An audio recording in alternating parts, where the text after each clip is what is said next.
మండలాలు చేరి 106 మండలాలు కానున్నాయి. హెచ్ఎండిఏలో కొత్తగా చేరే మండలాలు.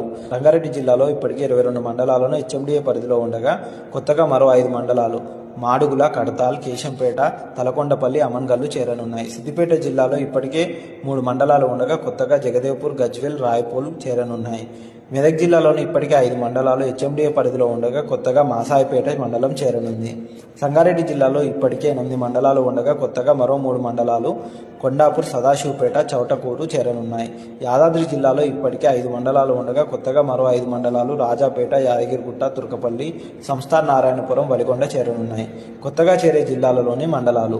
నల్గొండ జిల్లాలోని మరిగూడ, మనుగోడు, నాంపల్లి, చండూరు, చింతపల్లి మండలాలలోని కొన్ని గ్రామాలు రానున్నాయి.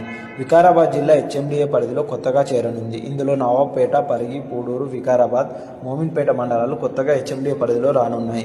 నాగర్ కర్నూలు జిల్లాలోని వెల్దండ మండలంలోని